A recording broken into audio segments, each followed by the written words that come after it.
Semua orang pasti buang air besar.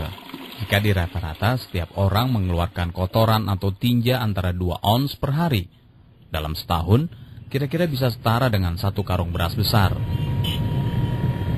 Di Jakarta, dengan kepadatan penduduk yang tinggi, tinja wajib ditampung sementara dalam septic tank atau tangki bawah tanah. Ini dilakukan supaya lingkungan tidak tercemar dan mencegah penularan penyakit. Bila septic tank penuh, Anda bisa panggil jasa penyedotan tinja milik pemerintah atau swasta. Salah satu sudut Jakarta Selatan dikenal sebagai penyedia jasa sedot tinja. Mobil sedot tinja berbaris di sepanjang jalan menunggu pelanggan. Hari itu, Karyono sudah mendapat pelanggan kedua. Ini saya sedang berada di dalam mobil tangki penyedot tinja. Saya bersama dengan Baharudin dan Karyono. Mereka adalah orang yang bekerja untuk jasa layanan penyedot tinja. Di sini adalah di daerah Radio Dalem, kawasan Jakarta Selatan. Ini udah ke berapa Pak untuk konsumennya hari ini? Ini baru kedua kali nyedot. Kita akan menuju kemana Pak? Jalan Hang Likyu. Ada orderan di Hang Likyu, di daerah Blok M. Mereka tahunya biasanya dari mana konsumen-konsumen itu? Konsumen tadi kebetulan dia datang, kita tanganin, ditawarkan bahwa kita jasa penyedot WC. Dia tawar-menawar tetap. Biasanya berapa penawaran mereka? Minimal ya per mobil itu 300. Mobil sedot tinja milik Karyono ini warnanya kuning, terlihat cukup bersih. Sebagai pemilik, Karyono sekaligus jadi supir. Yang bertugas sebagai kenek adalah Bahrudin.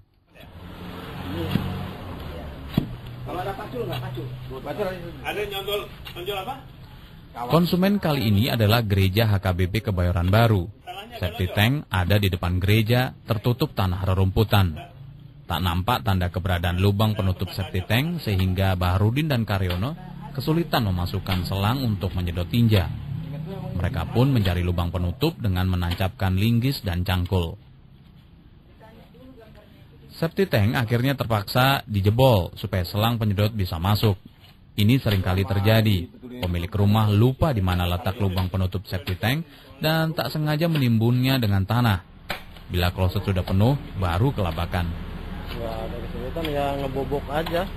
Boboknya? Iya, ngebobok harus tenaga harus kuat, ngebobok coran. Ini kan corannya pakai jayamik gitu. Jadi harus kuat ngebobok.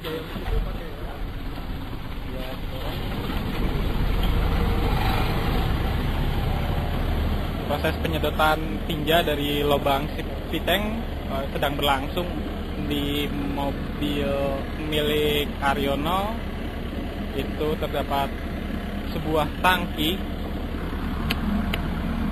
berukuran sekitar 4.000 liter dan ada selang berwarna biru, ukurannya bisa mencapai 200 meter. Di antara supir kemudi dan tangki itu ada sebuah mesin penyedot kompresor yang digerakkan melalui mesin mobil. Bila mesin mobil dinyalakan, alat ini akan bekerja untuk menyedot tinja dari lubang septic tank. Pengurus Gereja HKBP Kebayoran Baru, Saud Sihombing, mengaku baru sekali ini menggunakan layanan sedot tinja sejak gereja berdiri 2 tahun lalu.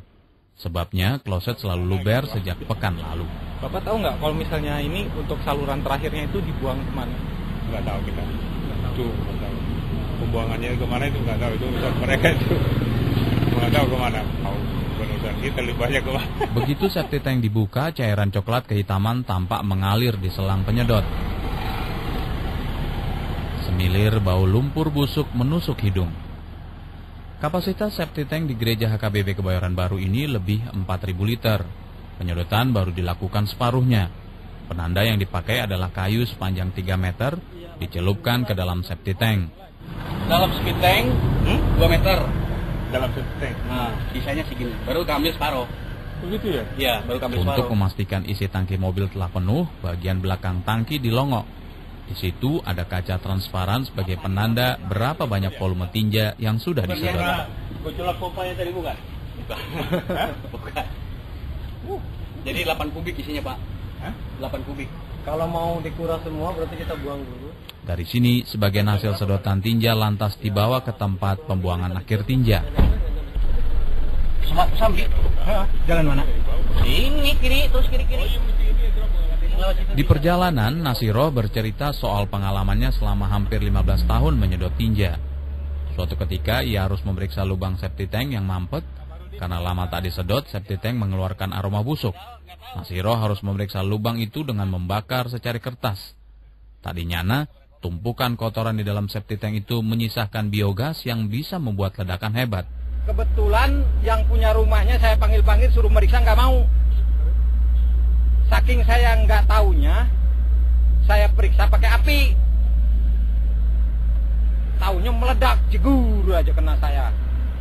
Ada gasnya gitu ya? Ada gas memang. Yang punyanya nggak mau keluar. Saking apa? Saking baunya. Karena itu si sepiteng itu dia nggak punya lubang hawa. Kalau sepiteng nggak punya lubang hawa ya tuh harus hati-hati. Dulu itu tahun 93 itu kepala saya sampai mentok kena ituan itu rumah.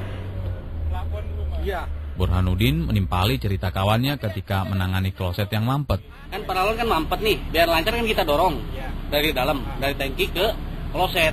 Ternyata si penyakitnya itu keras gitu. Oh, terlalu keras. Nah, ternyata mudah ke atas. Jadi kita maditai gitu. Mobil sedot tinja pun tiba di tempat pembuangan akhir di Duri Kosambi. Selanjutnya, diapakan tinja-tinja yang sudah disedot itu? Dari rumah-rumah, tinja disedot mobil penyedot tinja, lantas dibuang ke instalasi pengelolaan air kotor. Salah satunya ada di Duri Kosambi, Jakarta Barat. Areal pembuangan di sini luasnya 2 kali lapangan sepak bola. Ada belasan kolam penampungan olahan tinja. Dinas Kebersihan Jakarta menyebut instalasi ini punya daya tampung 3 juta liter air kotor dari sedotan mobil tinja. Tiap bulan rata-rata air kotor yang diolah bisa mencapai 15 juta liter. Itu pun baru dari 2 wilayah Jakarta, yaitu selatan dan barat. Sementara untuk kawasan Jakarta Pusat dan Timur, air sedotan mobil tinja dilimpahkan ke instalasi di Pulau Gebang. Tinja baru bisa aman dibuang ke instalasi setelah disuling selama sedikitnya 1 pekan. Dari situ bisa didapatkan sampah, air, pasir, dan lumpur hitam. Pegawai operasional instalasi Dinas Kebersihan Jakarta, Sulasno, menunjukkan mesin penyulingan seukuran 1 truk gandeng tempat mengolah tinja dari perumahan. Langsung ini airnya masuk ke Prosesnya Pak, kalau misalnya dari yang kasar nih, dari induk, mobil. dari mobil, Iya, Terus? langsung masuk sini. ini gunanya buat apa jadi alat? Buat penyaringan sampah sama pasir ini. Penyulingan tinja melalui beberapa tahap.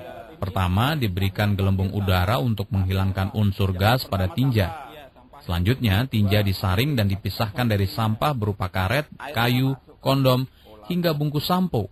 Setelah sampah disaring, giliran pasir yang dipisahkan. Itu tiap hari siang malam di blor pool. Di sudut areal instalasi pengolahan air kotor di Duri Kosambi tampak onggokan lumpur kering warna hitam. Inilah salah satu hasil akhir olahan tinja.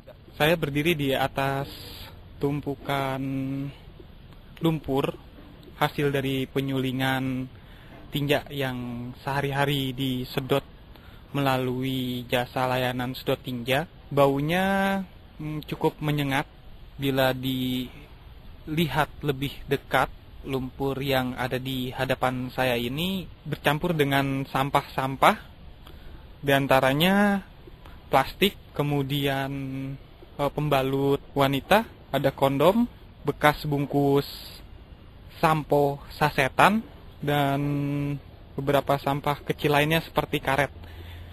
Di antara tumpukan lumpur beberapa pohon berdiri, di antaranya pohon akasia, pohon pisang, pohon pepaya, semua tampak tumbuh subur. 10 tahun lalu, lumpur olahan tinja ini pernah diteliti mahasiswa dan lembaga penelitian untuk dimanfaatkan sebagai pupuk dan sumber energi terbarukan, biogas. Tapi tak ada kelanjutannya. Sekarang hanya teronggok di halaman belakang areal instalasi pengolahan air kotor Duri Kosambi. Sebagian telah merata dengan tanah, sebagian bertumpuk hingga tampak seperti bukit kecil dengan tinggi hingga 2 meter. Badan Pengendalian Lingkungan Hidup Daerah Jakarta berharap penelitian tersebut kembali berlanjut supaya tumpukan lumpur yang terus tinggi itu bisa dimanfaatkan, kata Kepala Bidang Pengendalian Pencemaran dan Sanitasi Lingkungan BPLHD Jakarta, Joni Tagor. Apalagi pemanfaatan limbah tinja sebagai biogas sudah dilakukan di salah satu daerah Jakarta. Nah, arahnya ke depan seperti yang kita pernah tahu, misalnya di sekitar Petojo Selatan, itu ada yang memang sudah mempergunakan semacam pengolahan limbah dari itu yang dimanfaatkan sebagai biogas. Nah, memang gas yang dihasilkan itu yang bisa dimanfaatkan kembali. Nah, untuk tempat yang lain, kaitan dengan masalah pupuk, misalnya itu adalah dari beberapa yang dihasilkan dari ampas tadi kan. Nah, ini yang memang terjadi, memang harus mendapat penelitian lebih lanjut.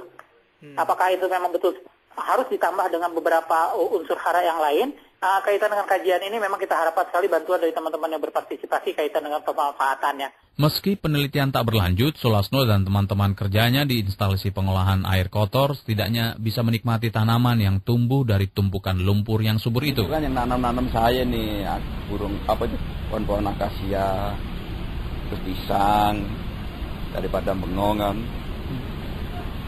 langsung Dia jadi kayak rumah sendiri, Pak. Ya memang harus begitu. Kan kerja swasta kan harus gitu juga kan. Dianggap punya sendiri kan gitu. Ya kalau udah pisang udah buah ya siapa. Selain memanfaatkan lumpur tinja untuk bercocok tanam, Sulasno dan teman-temannya kerap menemukan harta karun pada tinja yang tengah diolah. Kata kakek dua cucu, harta karunnya berupa cincin, kalung, dan gelang emas yang tak sengaja jatuh ke dalam kloset. Bersihin sampah, kan kadang-kadang ada ya cincin lah, kecil-kecilan gitu. Ya teman-teman aja. Kalau selain cincin, Pak, apa lagi gitu? Benda-benda yang ya, batu, tersuling gitu? Ya batu lah. Kalau batu cincin kebanyakan bukan emas. Ya kalau masalah cincin, pokalung, atau ini anting itu banyak yang dapat. Ya dijual buat rame-rame. Berkah di areal instalasi pengolahan air kotor Duri Kosambi tak hanya dinikmati oleh Sulasno dan teman-teman kerjanya. Warga sekitar pun ikut menikmati. Di instalasi pengolahan air kotor itu dibuat kolam penyaringan air tinja terakhir. Di situ disebar bibit ikan mujair. Ini menjadi salah satu cara untuk memastikan air yang diolah tak mencemari lingkungan. Ikan berkembang biak, warga sekitar pun dipersilakan memancing. Sore itu, belasan anak dan orang dewasa di sekitar Duri Kosambi duduk di tepi kolam sembari memasang cacing pada kail. Melepas kail sekaligus melepas penat. Di antara para pemancing, Soekarno tampak santai menunggu hasil tangkapan. Ini nyari yang gratisan atau diajak teman-teman? Nyari yang gratisan aja. Namanya ngisi waktu kan nggak mungkin yang ngeluarin kocek lah. Tujuannya bukan dapat ikan dong? Ya tujuan sih dapat ikan, cuma nggak buat konsumsi. Buat apa? Ya buat piara aja kalau yang kecil.